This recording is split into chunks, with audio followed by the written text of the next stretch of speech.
ओम नमः शिवाय। हर हर महादेव। आप सभी का दिन मंगलमय हो।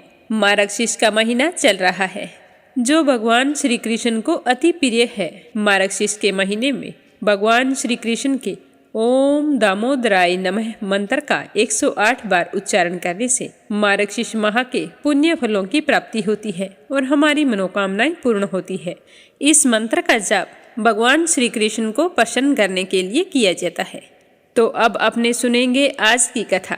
आप सभी भक्तों के मंगल जीवन की कामना करते हुए शुरू करते हैं गणेश जी भगवान की कथा। बोलो गणेश गजानन की जय हो। तो आज की कथा में अपने सुनेंगे कि भगवान श्री गणेश जी ने गजानन का अवतार क्यों लिया था। एक समय की बात है, कुबेर माता पार्वती और शिव जी से मिलने के लिए कैलाश पर्वत पर गए। वहां पार्वती जी के रूप को देखकर वो तो हैरान हो गए और टकटकी लगाकर उन्हें निहारने लगे। जब पार्वती का ध्यान उनकी ओर गया तो पार्वती को यह बात बिल्कुल भी पसंद नहीं आई। तो पार्वती का क्रोधित चेहरा देखकर डर के मारे कुबेर ने अपनी दृष्टि उनसे हटा ली। दृष्टि तो कुबेर ने हटा ली, पर उसके मन में लोभ उत्पन्न हो गया और इसी लोभ के चलते लोभासुर नाम का एक दैत्य उत्पन्न हुआ। उस दैत्य ने गुरु शुक्राचार्य के पास जाकर दीक्षा प्रदान करने का आग्रह किया। तो उसके आग्रह पर स्वयं शुक्राचार्य ने लोभासुर को शिवजी का पंचाक्षरी मंत्र दिया। तो लोभासुर एक वन में चला गया। वहां जाकर भस्म धारण की, अंजल त्याग दिया और वे शिवजी के ध्यान में लग गई। पंचाक्षरी मंत्र का जाप करने लगे। उसने बहुत ही कठोर तपस्या की थी। सहस्त्रों वर्षों तक कठोर और अखंड तपस्या से भगवान शिवजी प्रसन्न हो गए और उसके सामने प्रकट होकर कहने लगे कि हे लोभासुर, मैं तुम्हारी तपस्या से बहुत ही प्रसन्न हूँ, मांगो क्या वरदान मांगते हो। तो उसने शिवजी को प्रणाम करके कहा कि भगवान, मुझे तीनों लोकों में निर्भय होने का वरदान दो। तो शिवजी ने उसे यह वरदान दिया और अंतर्ध्यान हो गए। लोभासुर ने यह वरदान पाने के बाद में दैत्यों की एक विशाल सेना इकट्ठी करके पृथ्वी और स्वर्ग पर आक्रमण कर दिया। पृथ्वी पर उसने अपना आधिपत्य स्थापित कर लिया। स्वर्ग पर भी लोभासुर ने आक्रमण किया और इंद्र को हरा दिया। तो इंद्र हार कर उससे निजात पाने के लिए भगवान विष्णु की शरण में गए और वहां जाकर विष्णु जी की स्तुति करने लगे। तो विष्णु जी ने आने का कारण पूछा तो भगवान इंद्र कहने लगे कि लोभासुर दैत्य ने बहुत ही आतंक मचा रखा है, यहाँ तक कि मुझे भी पराजित कर दिया। तो मैं आपकी शरण में आया हूँ। मैं चाहता हूँ कि आप हमें इस दैत्य से निजात दिलाएं। तो इंद्र के कहने पर भगवान विष्णु ने लोभासुर के साथ युद्ध तो किया, लेकिन उसे हरा नहीं सके, क्योंकि उसे तो भगवान शिव शंकर से वरदान प्राप्त था। तो श्रीहरि पराजित हो गए। श्रीहरि को पराजित हुआ देखकर लोभासुर का अहंकार और भी अधिक बढ़ गया। अपने अहंकार के चलते उसने शिवजी को भी कैलाश छोड़ने के लिए कह दिया और कहा कि अगर उन्होंने कैलाश नहीं छोड़ा तो मजबूरन मुझे युद्ध करना पड़ेगा। उस दैत्य को वरदान भी भगवान भोले शंकर ने दिया था। तो भोले शंकर तो दुविधा में आ गए कि अब क्या किया जाए। तो वो विवश होकर कैलाश से गणेश जी के पास पहुँचे। उधर देवताओं को भी रेयक मुनि ने सलाह दी थी कि तुम गणेश जी का पूजन करो। तो मुनि की सलाह पर सभी देवगण गणेश जी की उपासना करने लगे। देवगण की उपासना से गणेश जी बहुत ही प्रसन्न हुए और गजानन का अवतार लिया और समस्त देवताओं को वचन दिया कि वो लोभासुर से उन्हें मुक्ति जरूर दिलाएंगे। शंकर जी ने लोभासुर को यह संदेश दिया और कहा कि मेरे वरदान के चलते तुम्हें कुछ नहीं हो सकता था, लेकिन गणेश ने तुम्हारा अंत करने के लिए गजानन का अवतार लिया है। अगर तुम जिंदा रहना चाहते हो तो गजानन की शरण में चले जाओ और अपना जीवन शांति से बिताओ, वरना अनर्थ हो जाएगा। अगर तुम नहीं माने तो युद्ध के लिए तैयार हो जाओ। तो लोभासुर ने गुरु शुक्राचार्य को गजानन के बारे में बताया। लोभासुर की बात सुनकर गुरु शुक्राचार्य ने कहा कि गणेश जी से तो आज तक कोई नहीं जीत पाया है, और जब गणेश जी ने तुम्हारा विनाश करने के लिए ही गजानन का अवतार लिया है तो तुम्हें तनिक भी देरी नहीं करनी चाहिए। जितना जल्दी हो सके तुम गजानन के शरणागत हो जाओ तो अपने गुरु शुक्राचार्य की बात सुनकर लोबासुर ने गजानन की महिमा को समझा और गजानन के शरणागत होकर अपनी प्राज्ञ स्वीकार कर ली। अब सुनते हैं श्री कृष्ण भगवान की कथा। एक बार इंद्र ने देव ऋषि नारद से कहा कि हे मुनियों में श्रेष्ठ, सभी शास्त्रों के ज्ञाता, हे देव, व्रतों में उत्तम उस व्रत को बताएं जिस व्रत को करने से मनुष्य को मुक्ति और लाभ प्राप्त हो, उस व्रत से प्राणियों को भोग व मोक्ष भी प्राप्त हो जाए। तो इंद्र की बातों को सुनकर नारद जी कहने लगे कि त्रेता युग के अंत में और द्वापर युग के प्रारंभ में निंदित कर्म को करने वाला कंस नाम का एक अत्यंत पापी दैत्य हुआ था। उस दुष्ट व दुराचारी कंस की देवकी नाम की एक बहुत ही सुंदर और सुशील बहन थी। देवकी के गर्भ से उत्पन्न 8वां पुत्र अपने मामा कंस का वध करेगा। तो नारद जी की बातें सुनकर इंद्र ने कहा कि उस दुराचारी कंस की कथा विस्तार पूर्वक बताइए, हम सुनना चाहते हैं। यह कैसे संभव है कि देवकी के गर्भ से उत्पन्न 8वां पुत्र अपने मामा कंस की हत्या करेगा? तो इंद्र की संदेह भरी बातों को सुनकर नारद जी ने कहा कि हे अदिति पुत्र इंद्र, एक समय की बात है, उस दुष्ट कंस ने एक ज्योतिषी से पूछा था कि मेरी मृत्यु किस प्रकार और किसके द्वारा होगी। तो ज्योतिष ने बताया था कि हे दानवों में श्रेष्ठ कंस, वासुदेव की पत्नी देवकी, जो वाक्पटु है और आपकी बहन है, उसी के गर्भ से उत्पन्न हुआ 8वां पुत्र, जो कि स्त्रियों को भी पराजित करके इस संसार में श्री कृष्ण के नाम से विख्यात होगा, वही एक समय सूर्योदय काल में आपका वध करेगा। तो ज्योतिष की बातों को सुनकर कंस ने कहा कि हे देवज, अब आप यह बताएं कि देवकी का 8वां पुत्र किस मास में और किस दिन मेरा वध करेगा। तो ज्योतिष कहने लगे कि हे महाराज, माघ मास के शुक्ल पक्ष की तिथि को 16 कलाओं से पूर्ण श्री कृष्ण से आपका युद्ध होगा और उसी युद्ध में वे आपका वध करेंगे। इसीलिए हे महाराज, आप अपनी रक्षा यत्न पूर्वक करें। इतना बताने के बाद में नारद जी ने इंद्र से कहा कि ज्योतिष द्वारा बताए गए समय पर ही कंस की मृत्यु श्री कृष्ण के हाथों होगी, इसमें कोई संदेह नहीं है। तब इंद्र ने कहा कि हे मुनि, उस दुराचारी कंस की कथा का वर्णन कीजिए और बताइए कि कृष्ण का जन्म कैसे होगा और कंस की मृत्यु श्री कृष्ण के हाथों किस प्रकार होगी। तो इंद्र की बातों को सुनकर नारद जी ने पुनः बताना शुरू किया कि उस दुराचारी कंस ने अपने एक द्वारपाल से कहा कि मेरी बहन देवकी मुझे प्राणों से भी प्रिय है, तो तुम इसकी हर प्रकार से रक्षा करना। द्वारपाल ने कहा कि ठीक है, जैसा आपने कहा वैसा ही होगा। कंस के जाने के पश्चात कंस की बहन दुखी होती हुई जल लेने के बहाने घड़ा लेकर तालाब पर गई। उस तालाब के किनारे एक वृक्ष के नीचे बैठकर देवकी रोने लगी। उसी समय एक सुंदर स्त्री जिसका नाम यशोदा था, उसने आकर देवकी से प्रियवाणी में कहा कि हे देवी, तुम इस प्रकार क्यों विलाप कर रही हो?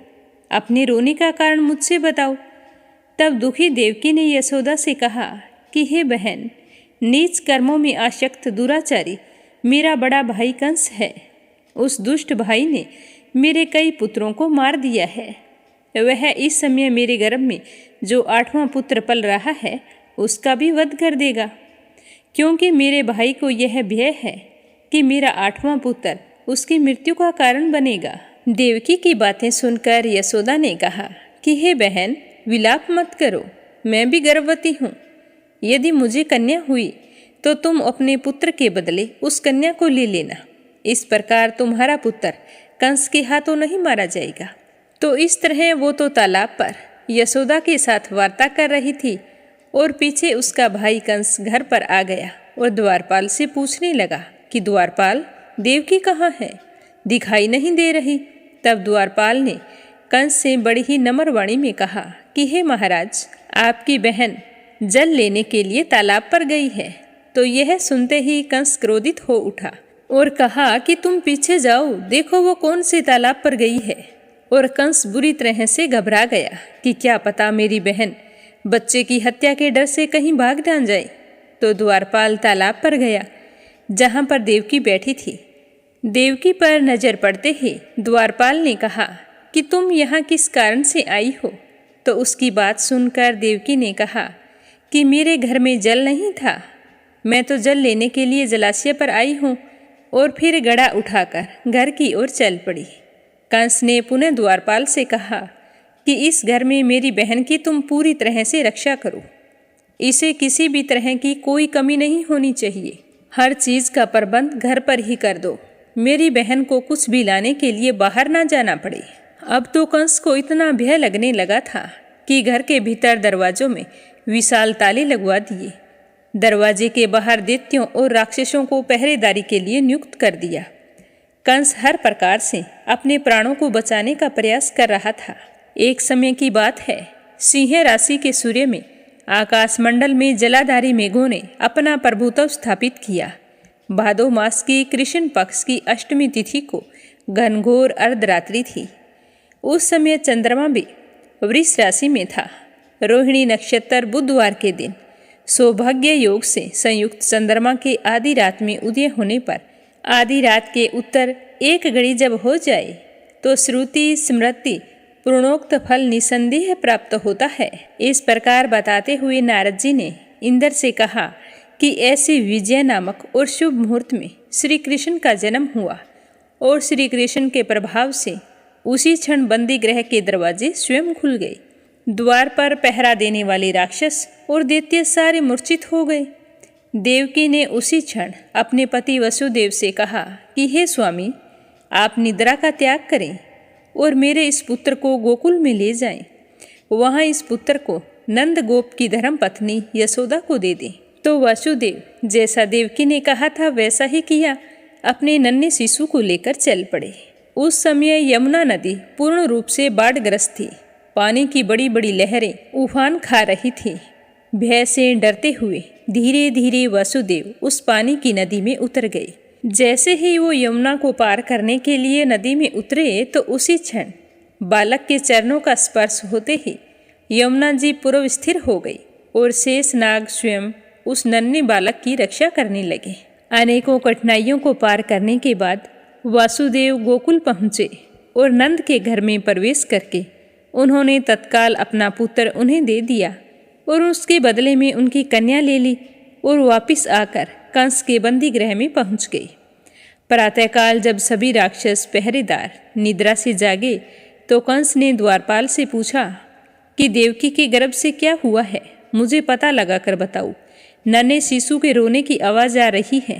तो द्वारपालों ने महाराज कंस की आज्ञा को मानते हुए कारागार में जाकर देखा तो वहां देवकी की गोद में एक नन्ही सी कन्या थी, जिसे देखकर द्वारपालों ने कंस को सूचित किया। तो एक बार तो कंस को संतोष हुआ, पर फिर भी कंस को लगा कि यह कन्या भी मेरी मौत का कारण ना बन जाए। तो वह स्वयं कारागार में गया और देवकी की गोद से कन्या को झपट लिया और एक बड़ा सारा पत्थर था, उसके ऊपर उस कन्या को जोर से पटका, परंतु वह कन्या पत्थर पर पड़ने के बजाय विष्णु जी की माया से आकाश की ओर चली गई और अंतरिक्ष में जाकर बिजली के रूप में परिणित हो गई। और उसी समय आकाशवाणी करके कहा कि हे दुष्ट, तुझे मारने वाला गोकुल में नंद के घर उत्पन्न हो चुका है और उसी से तेरी मृत्यु होगी। मेरा नाम तो वैष्णवी है, मैं संसार के कर्ता भगवान विष्णु की माया से उत्पन्न हुई हूँ। इतना कहकर वो स्वर्ग की ओर चली गई। उस आकाशवाणी को सुनकर कंस बहुत ही क्रोधित हुआ। उसने नंद के घर में पूतना राक्षसी को कृष्ण का वध करने के लिए भेजा। तो वह पूतना राक्षसी गोकुल जाकर नंद के घर गई और जैसे ही कृष्ण कन्हैया को लेकर अपना दूध पिलाने लगी तो श्री कृष्ण ने दूध पीते हुए उसी के स्तन से उसके प्राणों को खींच लिया। वह राक्षसी कृष्ण कृष्ण कहते हुए मृत्यु को प्राप्त हो गई। जब कंस को पता चला कि पूतना की मृत्यु हो चुकी है तो उसने कृष्ण को मारने के लिए केसी नामक दैत्य को अश्व के रूप में भेजकर मारने का आदेश दिया, किंतु वो भी नाकामयाब रहा। उसके पश्चात अरिष्ट नामक दैत्य को बैल के रूप में भेजा, किंतु ये दोनों कान्हा का कुछ नहीं बिगाड़ सके। स्वयं कृष्ण के हाथों मृत्यु को प्राप्त हो गई। इसके पश्चात कंस ने कालाख्य नामक दैत्य को कौवे के रूप में भेजा, किंतु वह भी कन्हैया के हाथों मारा गया। अपने बलवान राक्षसों की मृत्यु के आघात से कंस बहुत ही भयभीत हो गया। उसने द्वारपालों को आज्ञा दी कि नंद को तत्काल मेरे समक्ष उपस्थित करो। तो द्वारपाल नंद को लाकर राजा कंस के सामने प्रस्तुत किया। तो कंस ने नंद से कहा कि यदि तुम अपने प्राणों को बचाना है तो जाओ पारिजात के फूल लेकर आओ।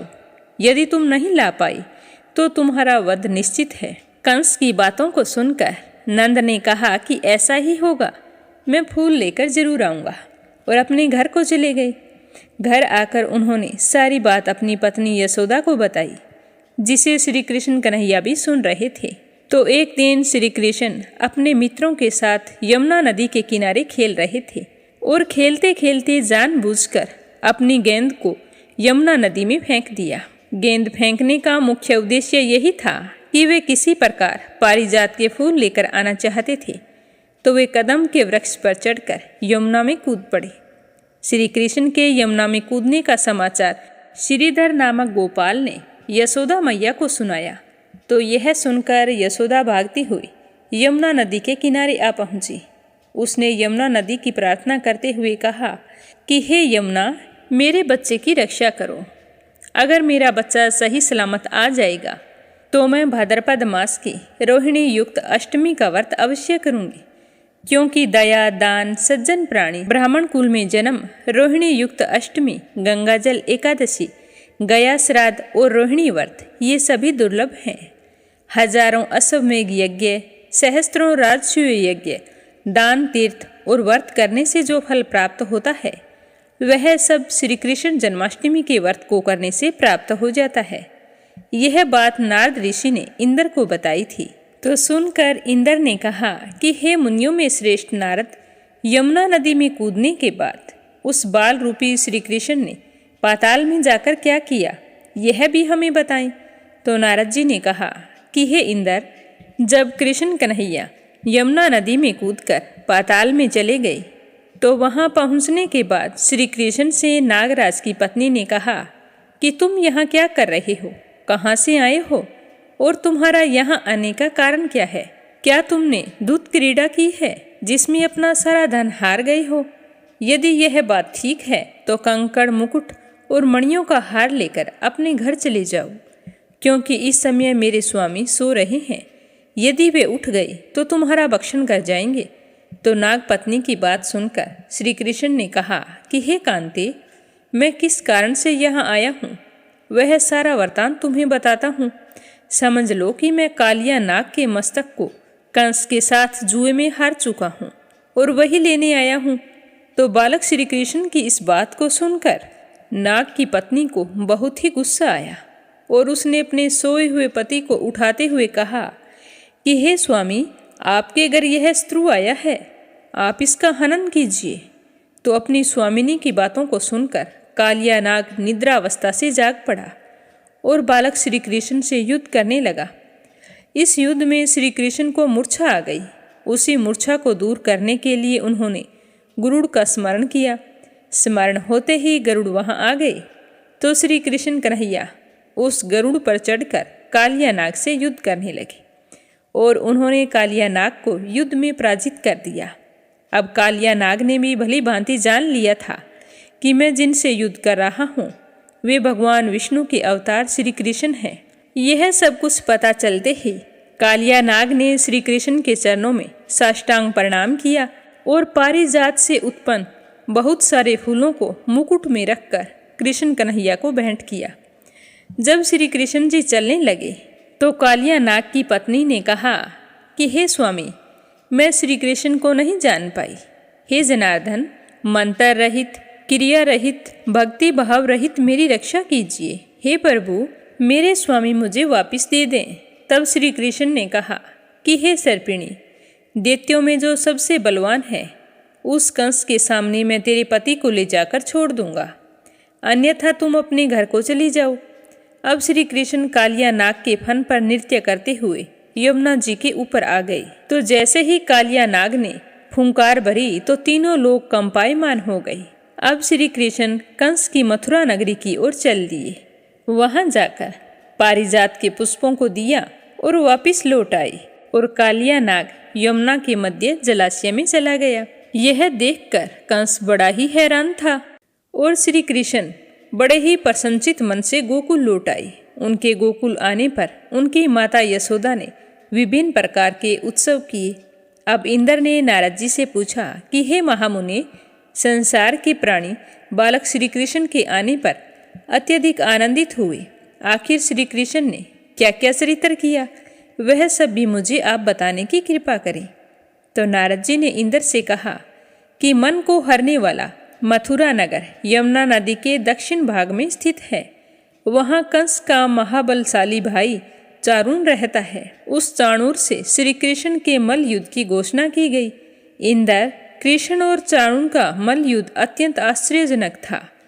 चाणूर की अपेक्षा श्री कृष्ण बाल रूप में थे। भेरी, शंख और मृदंग के शब्दों के साथ कंस और केसी इस युद्ध को मथुरा की जनसभा के मध्य में देख रहे थे। रंगशाला के अखाड़े में चाणूर, मुष्टिक, सल, तोशल आदि बड़े बड़े पहलवान दंगल के लिए प्रस्तुत थे।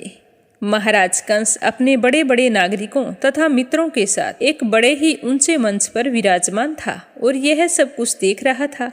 रंगशाला में प्रवेश करते ही श्री कृष्ण ने अनायास ही धनुष को अपने बाएं हाथ से उठा लिया। पलक झपकते ही सबके सामने उसकी डोरी चढ़ा दी तथा डोरी को ऐसे खींचा कि धनुष भयंकर शब्द करते हुए टूट गया। धनुष की रक्षा करने वाले सारे सैनिकों को दोनों भाइयों ने ही मार गिराया। कुवलिया पिड़ का वध करके श्री कृष्ण ने उनके दोनों दांतों को उखाड़ दिया और उन दांतों से महावत और अनेक दुष्टों का संहार किया। कुछ सैनिक भाग खड़े हुए। जब यह सूचना कंस को मिली तो कंस को बड़ा ही गुस्सा आया। कंस ने अपने दांत पीसते हुए चाणूर और मुष्टिक को कहा कि जल्दी जाओ और उन दोनों बालकों का वध कर दो।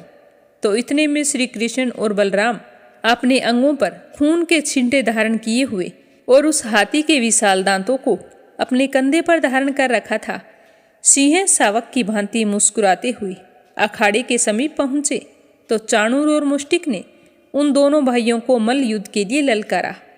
श्री कृष्ण ने अपनी समान आयु वाले मल्लों से लड़ने की बात कही, किंतु चाणूर ने, श्री कृष्ण और मुष्टिक ने बलराम जी को बड़े ही अहंकार के साथ युद्ध के लिए ललकारा। तो श्री कृष्ण और बलराम तो ऐसा ही चाहते थे। तो इस प्रकार दोनों तरफ मल्ल युद्ध आरंभ हो गया। वहाँ बैठी हुई पुर स्त्रियाँ उस अनीतिपूर्ण मल्ल युद्ध को देखकर वहाँ से उठकर चलने को उद्यत हो गई। श्री कृष्ण की रूप माधुरी का दर्शन करके कहने लगी कि ब्रिज भूमि ही परम पवित्र और धन्य है। वहाँ परम पुरुषोत्तम मनुष्य के वेश में छिपकर रहते हैं। देवादिदेव महादेव शंकर और लक्ष्मी जी जिनके चरण कमलों की पूजा करती हैं, वे ही प्रभु वहाँ रंग बिरंगे पुष्पों की माला धारण करके गौओं के पीछे पीछे सखाओं और बलराम जी के साथ बांसुरी बजाते हुए और नाना प्रकार की क्रीड़ाएं करते हुए आनंद से विचरते हैं। श्री कृष्ण की इस रूप मधुरिमा का आस्वादन केवल ब्रिजवासियों एवं विशेषकर गोपियों के लिए ही सुलभ है। वहाँ के मयूर, सुख सारी गौवें, बछड़े तथा नदियाँ सभी धन्य हैं। वे स्वच्छंद रूप से श्री कृष्ण की विविध प्रकार की माधुर्यों का पान करके निहाल हो जाते हैं। तो वे ऐसी चर्चा कर रही थी कि श्री कृष्ण ने चारुण और बलराम जी ने मुष्टिक को पछाड़कर उनका वध कर दिया। उसके बाद कूट, शल, तोषण आदि भी मारे गए। इतने में कंस ने क्रोधित होकर श्री कृष्ण, बलदेव और नंद वासुदेव सबको बंदी बनाने के लिए आदेश दे दिया। किंतु सबके देखते ही देखते बड़े वेग से उछलकर श्री कृष्ण उनके मंच पर पहुंच गए और उनकी चोटी पकड़कर नीचे गिरा दिया। उसकी छाती के ऊपर कूद गए, जिससे कंस के प्राण पखेरु उड़ गए। इस प्रकार सहज ही कंस मारा गया। श्री कृष्ण ने रंगशाला में अनुचरों के साथ कंस का उद्धार किया। श्रीमद् भागवत गीता के अनुसार श्री विश्वनाथ चक्रवर्ती पाद के विचार से कंस का वध शिवरात्रि के दिन हुआ था। बोलो कृष्ण कन्हैया की जय हो। अब अपने सुनते हैं श्रीमद् भागवत गीता का अगला अध्याय और उसका महात्म्य। श्रद्धा भाव से सुनते रहना। आप सभी से मेरा निवेदन है कि कमेंट बॉक्स में श्री कृष्ण भगवान की जय हो लिखकर मीरा भक्ति स्टोरी चैनल को सब्सक्राइब जरूर करें और इस वीडियो को ज़्यादा से ज़्यादा अपने मित्रों और रिश्तेदारों में शेयर करें और अपना सहयोग हमेशा इसी तरह बनाए रखें। बोलो श्री कृष्ण भगवान की जय हो। श्री कृष्ण भगवान बोले कि हे अर्जुन, इस अविनाशी कर्म योग को मैंने सूर्य से कहा है, सूर्य ने मनु से कहा और मनु ने राजा इक्ष्वाकु से कहा। अतः हे अर्जुन, इस परंपरा से प्राप्त यह योग सब राज ऋषियों ने जाना है, परंतु अधिक समय व्यतीत होने से यह लुप्त हो गया। वही प्राचीन योग आज मैंने तुमको बताया है, क्योंकि तुम मेरे भक्त हो और मित्र हो। यह योग रहस्य अति उत्तम है। यह सुनकर अर्जुन कहने लगे कि हे जनार्दन, आपका जन्म तो अभी हुआ है और सूर्य का जन्म बहुत समय पहले हो गया था। मैं कैसे मान लूँ कि आपने सूर्य को यह योग बताया था। तो श्री कृष्ण भगवान बोले कि हे अर्जुन, मेरे और तुम्हारे अनेकों जन्म हो चुके हैं।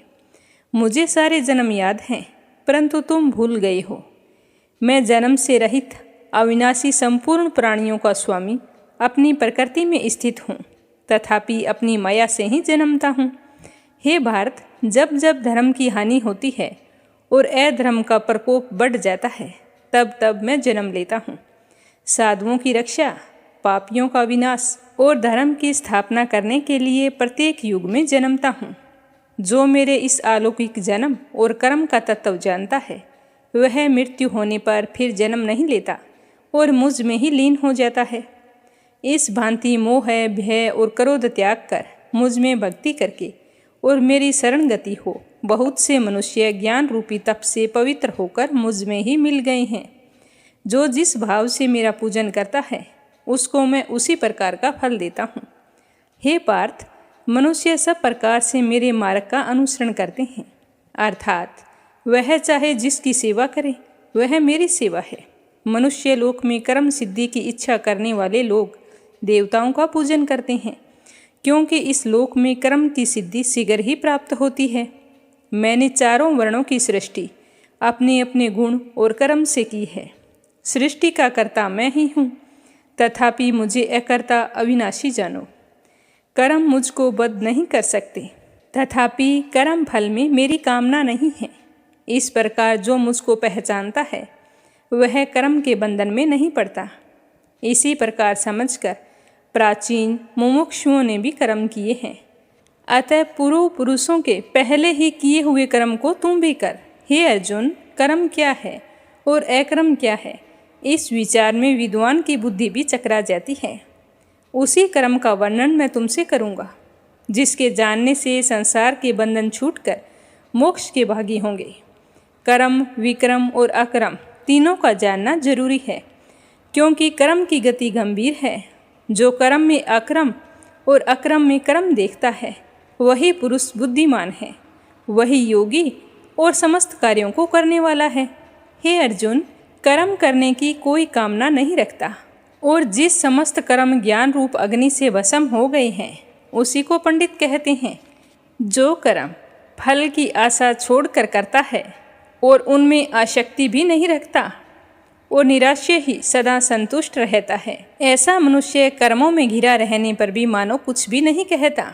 जो सब कामनाओं को त्याग कर और आत्मा को वश में करके और संसारी झगड़ों से छूटकर केवल शरीर से कर्म बंधन से संतापित हो, हर्ष, शोक आदि द्वंद्वों से मुक्त है तथा किसी से ईर्ष्या नहीं करता, कर्म की सिद्धियां असिद्धि में भेद नहीं समझता, वह कर्म करता हुआ भी उसमें नहीं बंधता। जो फल की इच्छा नहीं रखता, वासना से दूर हो गया है, ज्ञान में जिसका मन अचल है, जो यज्ञ के कर्म करे उसके सब प्रकार के कर्म लुप्त हो जाते हैं। हवन करने का पदार्थ भी ब्रह्मा, आहुति देने वाला भी ब्रह्मा है। इसी प्रकार जिसकी बुद्धि में सब कर्म ज्ञान में है, उसको ब्रह्मा प्राप्त होता है। कोई कोई कर्म योगी देवताओं की पूजा करते हैं और कोई ज्ञान योगी ब्रह्म रूप अग्नि में यज्ञ रूप से हवन करके परमात्मा का भजन करते हैं। कोई ऐसे हैं कि जो अपनी इंद्रियों को तथा सब कर्मों को संयम रूप से अग्नि में होम देते हैं, और कितने ही इंद्रिय रूपी अग्नि में इंद्रियों के रूप शब्दादि विषयों को होम देते हैं। कितने ही लोग इंद्रियों के सब कर्मों को और प्राणों के कर्मों को आत्मज्ञान से प्रज्वलित स्वयं रूप अग्नि में होम देते हैं। कोई तो द्रव्य यज्ञ करते हैं, कोई तप यज्ञ और कोई योग यज्ञ करते हैं, कोई स्वाध्याय और कोई ज्ञान रूप यज्ञ करते हैं, और कोई प्राणायाम को तत्पर रहने वाले योगी प्राण और अपान वायु में प्राण को रोकते हैं और प्राण वायु में अपान वायु का लय करते हैं। कोई आहार को निरंतर कर्म करके प्राण को होमते हैं। वे सब यज्ञ वेता हैं और यज्ञ से ही इन सब के पाप नष्ट हो जाते हैं। जो यज्ञ में बचे हुए अमृत रूपी अन्न को खाते हैं वे सनातन ब्रह्मा को प्राप्त होते हैं। हे अर्जुन, जो यज्ञ नहीं करते हैं उनका यह लोक और परलोक दोनों ही नहीं है। इस प्रकार से बहुत से यज्ञ में विस्तार सहित वर्णित है। इस सब को कर्म से उत्पन्न हुआ जानो। इसको जानने से तुमको मोक्ष प्राप्त होएगा। परंतु हे अर्जुन, द्रव्यमय यज्ञ से ज्ञान यज्ञ उत्तम है। हे पार्थ, फल सहित सब कर्म ज्ञान में समाप्त हो जाते हैं। सो उस ज्ञान यज्ञ का तत्वदर्शी और ज्ञानी लोग तुमको उपदेश करेंगे। इसीलिए तुम उनकी सेवा करना और उनसे विनयपूर्वक प्रश्न करके ज्ञान यज्ञ जानना। इस ज्ञान का लाभ करके तुमको ऐसा मोह फिर कभी पैदा नहीं होगा। इसी ज्ञान से समस्त प्राणियों को तुम अपने में और मुझ में भी देखोगे। यदि सब पापियों से भी अधिक पाप करने वाले हो तो भी ज्ञान रूपी नौका से भवसागर पार कर जाओगे। जिस प्रकार प्रज्वलित अग्नि लकड़ी को जलाकर भस्म कर देती है, वैसे ही ज्ञान रूपी अग्नि सब कर्मों को जलाकर भस्म कर डालती है। इस लोक में ज्ञान के समान पवित्र और कुछ नहीं है। यह ब्रह्मा बहुत काल पर्यंत कर्म योग से सिद्ध हुए पुरुषों को अपने आप ही प्राप्त होता है। जो श्रद्धावान पुरुष इंद्रियों को जीतकर ब्रह्मा में लगा रहता है वह ज्ञान को प्राप्त करता है और ज्ञान को पाकर अल्प समय में शांति को पा जाता है। अज्ञानी श्रद्धा रहित और जिसके मन में संदेह है, ऐसे जो पुरुष हैं वह नष्ट हो जाते हैं। जिनके मन में सदा संदेह रहता है उनको यह लोक परलोक और सुख दुख कुछ भी प्राप्त नहीं होता। जिसने परमेश्वरा धन और निष्काम कर्म योग के आश्रय से कर्म बंधन त्याग दिए हैं और ज्ञान से जिसके सारे संदेह दूर हो गए हैं, हे अर्जुन, उस आत्मज्ञानी पुरुष को कर्म नहीं व्यापते। अतः हे अर्जुन, अज्ञानता से उत्पन्न हुए चित्त के इस संयम को ज्ञान रूपी तलवार से काटकर मेरे बताए हुए कर्म योग को करने के लिए तुम प्रस्तुत हो जाओ। तो यह था गीता जी का चौथा अध्याय। अब अपने सुनेंगे इसका महात्म्य। बोलो श्री हरि विष्णु और माता लक्ष्मी जी की जय हो। विष्णु जी कहने लगे कि हे लक्ष्मी, जो पुरुष श्री गीता जी का पाठ करते हैं उनके स्पर्श मात्र से ही मनुष्य अधम देह से छूटकर मुक्ति को प्राप्त हो जाते हैं। लक्ष्मी जी ने पूछा कि हे महाराज, श्री गीता जी के पाठ करने वाले के स्पर्श मात्र से कोई जीव मुक्त हुआ है क्या? मुझे भी बताओ। तो भगवान श्री हरि विष्णु ने कहा कि हे लक्ष्मी, मैं तुमको मुक्त हुए एक पुरातन कथा सुनाता हूँ, ध्यानपूर्वक सुनना। भागीरथी गंगा जी के तट पर काशी जी नगर है। वहाँ एक वैष्णव रहता था। वह गंगा जी में स्नान करके श्री गीता जी के चौथे अध्याय का पाठ किया करता था। एक दिन वह साधु वन में गया। वहाँ 2 बेरियों के वृक्ष थे। उनकी खूब छाया थी। तो साधु ने सोचा कि यहाँ पर आराम कर लेता हूँ। तो वह जैसे ही बेरियों की छाया में बैठा तो उसे नींद आने लगी। तो वह वहाँ पर सो गया। तो उसका एक बेरी के पाँव लग गया और दूसरे बेरी के पेड़ के सर लग गया। तो वो दोनों पेड़ कांप कर पृथ्वी पर गिर पड़े। उनके पत्ते सूख गए। परमेश्वर की कृपा से वो दोनों बेरियां ब्राह्मण के घर जाकर पुत्रियों के रूप में जन्म लिया। हे लक्ष्मी, बड़े उग्र पुण्यों को करके मनुष्य देह मिलती है। फिर ब्राह्मण के घर जन्म लेकर उन दोनों लड़कियों ने तपस्या करनी शुरू कर दी। जैसे ही वो दोनों बड़ी हुई तो उनके माता पिता ने कहा कि हे पुत्रियों, हम तुम्हारा विवाह करना चाहते हैं। तब वे दोनों अपने माँ बाप से बोली कि हम विवाह नहीं करना चाहती, क्योंकि उन्हें अपने पिछले जन्म की खबर थी। वे सुंदर जाति में जन्मी थी।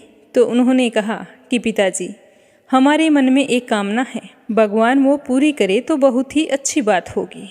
उन दोनों को अपना पिछला जन्म याद था। तो वो सोच रही थी कि जिस साधु के स्पर्श से हमारी मुक्ति हुई और अधम देह छूटकर यह देह मिली है, तो उस साधु से मिलना चाहिए। इतना विचार करके उन दोनों लड़कियों ने अपने माता पिता से तीर्थ यात्रा करने की आज्ञा मांगी। तो उसके माँ बाप ने तीर्थ यात्रा की आज्ञा दे दी और कहने लगे कि तुम्हें परमेश्वर की आज्ञा है तो तुम जरूर जाओ। तब उन दोनों कन्याओं ने अपने माता पिता के चरण स्पर्श करके वंदना की और वहाँ से चल पड़ी। चलते चलते वो बनारस पहुँच गई। वहाँ जाकर देखा कि वही तपस्वी बैठा था।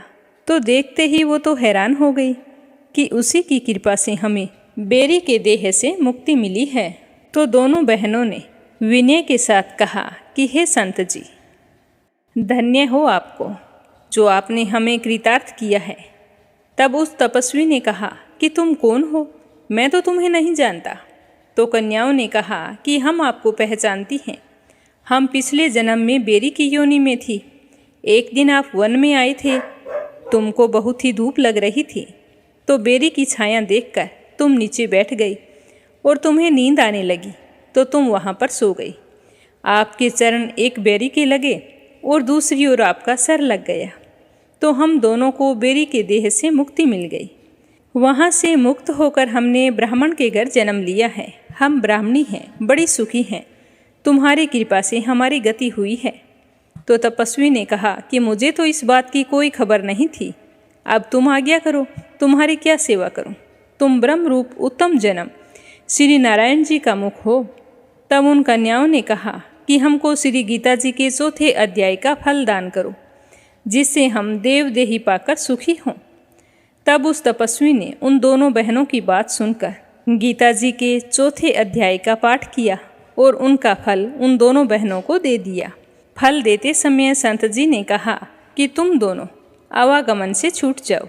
संत जी के इतना कहते ही आकाश से विमान आई और उन दोनों ने देवदेही पाकर बैकुंठ को गमन किया। फिर तपस्वी ने कहा कि मैं नहीं जानता था कि श्री गीता जी के 4थे अध्याय का ऐसा महात्म्य है। तब वह मन कर्म वचन से नित्य प्रतिदिन अटूट श्रद्धा सहित श्री गीता जी का पाठ करने लगा। बोलो लक्ष्मी नारायण की जय हो।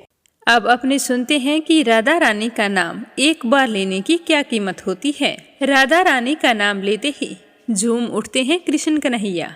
बोलो राधा रानी की जय हो। एक समय की बात है, एक व्यक्ति था।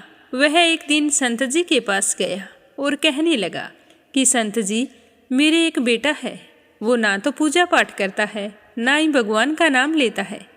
आप ऐसा कोई उपाय कीजिए कि उसका मन भगवान में लग जाए।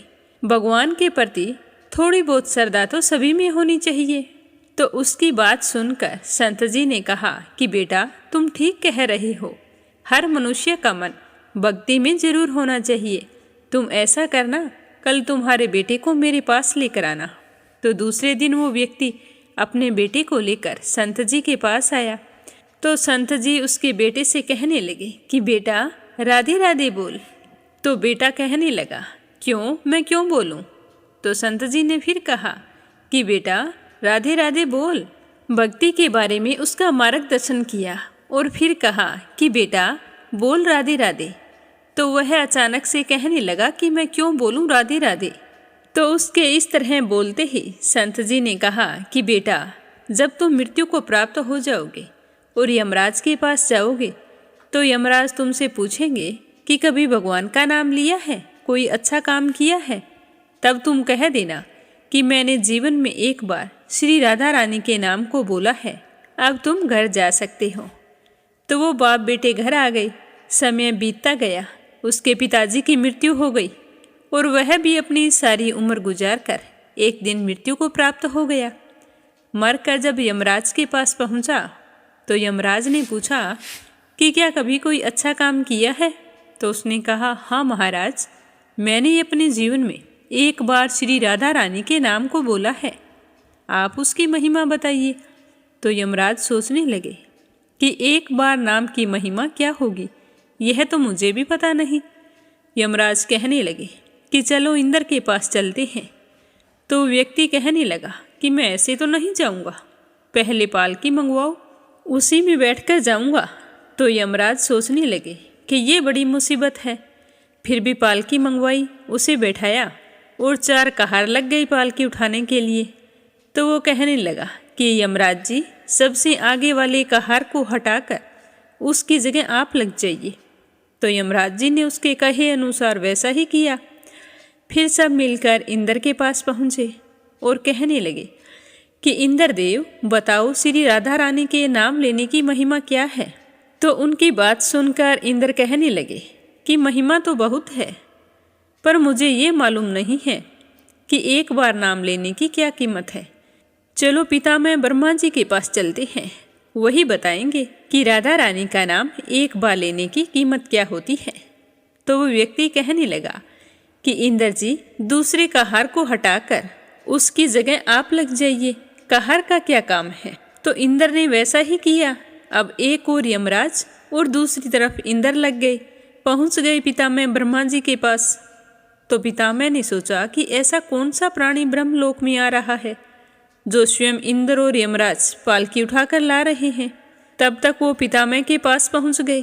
तो वहां जाकर यमराज और इंद्रदेव ने प्रणाम करके कहा कि एक बार श्री राधा रानी का नाम लेने की कीमत क्या होती है।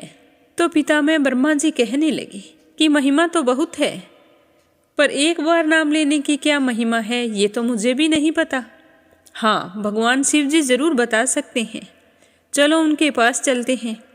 तो व्यक्ति पालकी में बैठा बैठा कहने लगा कि पितामह, तीसरे कहार को हटा दीजिए और आप उसकी जगह लग जाइए, क्योंकि कहार की साथ में क्या आवश्यकता है, हमें तो महिमा ही तो जाननी है। तो पितामह उस आदमी के कहे अनुसार एक और खुद लग गए और कहार को वहां से हटा दिया। अब पालकी के एक और यमराज, दूसरी तरफ इंद्र और तीसरी तरफ ब्रह्मा जी लग गए। अब सब मिलकर शिव जी के पास गए और भगवान शिव से पूछने लगे कि प्रभु, श्री राधा रानी के नाम की महिमा क्या है, केवल एक बार नाम लेने की महिमा हमें कृपया करके बताइए। तो भगवान शिव कहने लगे कि ये तो मुझे भी नहीं पता, लेकिन ये बात भगवान विष्णु को जरूर पता होगी, चलो विष्णु जी के पास चलते हैं। तो यह सुनकर वह व्यक्ति कहने लगा कि शिव जी, आप इस चौथे आदमी को भी हटा दीजिए और आप पालकी उठाने में लग जाइए। तो बोले शंकर ने उस आदमी के कहे अनुसार कहार को उठाकर उसकी जगह खुद लग गए। अब इस तरह पितामह ब्रह्मा जी, शिव जी, यमराज और इंद्र चारों उस व्यक्ति की पालकी उठाने में लग गए और विष्णु जी के लोक को जाने लगे। जैसे ही विष्णु जी के पास पहुँचे तो विष्णु जी ने कहा कि आपका किस कारण से आगमन हुआ है और इस तरह इस व्यक्ति को पालकी में बैठा कर क्यों लाए हो। तो वो कहने लगे कि हमें आप ये बताओ कि श्री राधा रानी के नाम लेने की महिमा क्या है। ये जो पालकी में आदमी बैठा है, इसने अपने जीवन में एक बार राधा रानी का नाम लिया है। तो विष्णु जी कहने लगे कि अरे, जिसकी पालकी स्वयं मृत्यु का राजा यमराज, स्वर्ग का राजा इंद्र, ब्रह्मलोक का राजा ब्रह्मा और साक्षात भगवान शिव उठा रहे हों, तो इससे बड़ी महिमा क्या होगी। जब सिर्फ एक बार राधा रानी का नाम लेने के कारण आपने इसको पालकी में उठा लिया, तो अब ये तो मेरी गोद में बैठने का अधिकारी हो गया है। भगवान श्री कृष्ण ने स्वयं कहा है कि जो केवल रा बोलता है तो मैं सारे काम छोड़कर खड़ा हो जाता हूँ, और जैसे ही कोई धा शब्द का उच्चारण करता है तो मैं उसकी ओर दौड़ लगाकर उसे अपनी गोद में भर लेता हूँ। इसीलिए हर मनुष्य को, इसीलिए जब भी हम श्री कृष्ण भगवान की पूजा करें तो राधा रानी का नाम जरूर जपना चाहिए। प्रेम से कहिए राधा रानी की जय हो। अब अपने सुनते हैं लप्सी और तपसी की कहानी। इस कहानी को हर व्रत कथा के बाद में जरूर सुनना चाहिए। इस बात को सारे भक्त याद रखें। बोलो लप्सी तपसी की जय हो। प्राचीन समय की बात है, एक गांव में लप्सी और तपसी नाम के दो भाई रहा करते थे। तपसी हमेशा भगवान की सेवा में लीन रहता था, लेकिन लप्सी हमेशा सवा सेर लापसी बनाता, भगवान को भोग लगाकर फिर स्वयं भोजन कर लेता। दोनों भाइयों का यही नियम था। एक दिन दोनों भाइयों में बहस छिड़ गई कि कौन बड़ा है। तो लप्सी कहने लगा कि मैं बड़ा हूँ, क्योंकि मैं तो लापसी बनाकर भगवान को रोजाना भोग लगाता हूँ, मैं कभी भी भगवान को भूखा नहीं रहने देता। तो तपसी कहने लगा कि मैं बड़ा हूँ, क्योंकि मैं सारा दिन भगवान की तपस्या करता हूँ। तो इस तरह करते करते दोनों जोर जोर से लड़ने लगे। तभी वहाँ से नारद मुनि गुजर रहे थे। उन दोनों को लड़ते हुए देखा तो उनके पास आए और लड़ने का कारण पूछने लगे। तो तपसी कहने लगा कि हे देव ऋषि, आप ही बताइए कि कौन बड़ा है। मैं कहता हूँ कि मैं बड़ा हूँ। लप्सी इस बात को मानने के लिए तैयार नहीं है। ये कहता है कि मैं बड़ा हूँ। तो दोनों की बात सुनकर नारद मुनि कहने लगे कि मैं इसका फैसला तो कर दूंगा, लेकिन कल करूँगा। कल सुबह जल्दी आऊँगा और आपको बता दूंगा कि तुम दोनों में से कौन बड़ा है। तो अगली सुबह तपसी रोजाना की तरह नहा धोकर पूजा करने के लिए जा रहा था। तो रास्ते में उसे 1.25 करोड़ की एक अंगूठी मिली जो नारद जी ने उसके आगे फेंकी थी। तो तपसी ने जल्दी जल्दी इधर उधर देखा और अंगूठी को उठा लिया और तपस्या करने बैठा तो अपने पैर के नीचे दबाकर बैठ गया। लप्सी रोजाना की तरह स्नान करके आया और 1.25 सेर लापसी बनाई। पहले भगवान को भोग लगाया, फिर स्वयं लापसी जीमने के लिए बैठ गया। तभी वहाँ पर नारद जी आ गए और कहने लगे कि लप्सी बड़ा है। तो तपसी कहने लगा कि इसका क्या कारण हो सकता है, ये कैसे बड़ा है, ये कभी पूजा पाठ नहीं करता है। तो नारद जी कहने लगे कि इसके मन में लालच नहीं है, जो भी करता है बड़े ही श्रद्धा भाव से करता है। इसका नियम है कि रोजाना भगवान को भोग लगाना। इसका नियम कोई भी भंग नहीं कर सकता, लेकिन तुम्हारा नियम भंग हो चुका है। तो तब से कहने लगा कि कैसे, मैं नियम से रोजाना भगवान की पूजा करता हूँ। तो नारद मुनि कहने लगे कि तुम खड़े होकर अपना पैर उठाओ। तो तपसी जैसे ही खड़ा हुआ तो उसके पैर के नीचे 1.25 करोड़ की अंगूठी पड़ी थी। तो नारद जी कहने लगे कि तूने इसे चुराया है, जिससे तेरी तपस्या भंग हो गई है। तपसी हाथ जोड़कर नारद जी के सामने खड़ा हो गया और कहने लगा कि मुझसे गलती हो गई, आज के बाद मैं ऐसी गलती कभी नहीं करूँगा। मैंने बहुत ही सच्चे मन से पूजा की है। आप ही मुझे बताइए कि मुझे मेरी पूजा का फल कैसे मिल सकता है। मैं आपसे वादा करता हूँ कि आज के बाद मैं कभी चोरी नहीं करूँगा। तो उस तरह उसके दीन वचन सुनकर नारद जी को उस पर दया आ गई और नारद जी कहने लगे कि तेरी तपस्या का फल कार्तिक स्नान करने वाला ही दे सकता है। तो तपसी पूछने लगा कि वो कैसे। तो नारद जी ने बताया कि कार्तिक माह में कार्तिक स्नान करके जो भी सारी कहानियाँ सुनकर तुम्हारी कहानी नहीं सुनेगा, तो उसके कार्तिक स्नान का पुण्य फल उससे छूटकर तुम्हें मिलेगा। अगर कोई दिए से दिया जलाएगा तो उसका पुण्य फल भी तुझे ही मिलेगा। अगर घर की सारी साफ सफाई करके दहलीज की सफाई नहीं करेगा तो उसका पुण्य फल भी तुझे ही मिलेगा।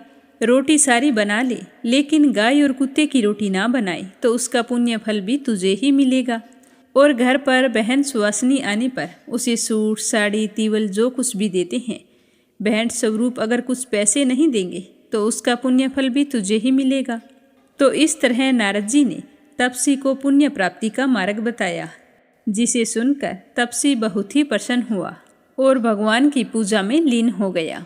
तभी से कहा जाता है कि हर व्रत कथा और कहानी के बाद में लप्सी तपसी की कहानी जरूर सुननी चाहिए। इस कहानी को सुने बिना हमें चाहे कार्तिक का महीना हो या वैशाख का महीना हो, हमें उसके स्नान का पुण्य फल नहीं मिलता है। जब कहानी समाप्त हो जाती है तो इस तरह से कहना चाहिए कि लप्सी का फल लप्सी को मिले, तपसी का फल तपसी को मिले। हमारी कहानी का, हमारे पूजा पाठ और हमारे व्रत का पुण्य फल हमें मिले। तो आज का अध्याय समाप्त हुआ। कल फिर मिलेंगे अगले अध्याय के साथ। उम्मीद करती हूँ कि आपको गीता जी का अध्याय जरूर पसंद आया होगा। तो मीरा भक्ति स्टोरी चैनल को सब्सक्राइब जरूर करें और इस वीडियो को ज़्यादा से ज़्यादा अपने मित्रगणों में, रिश्तेदारों में शेयर करें। कान्हा जी आपकी सारी मनोकामनाएं पूर्ण करें। कल फिर मिलेंगे अगले अध्याय के साथ। आप सभी की मंगल कामना के साथ ओम नमः शिवाय। हर हर महादेव।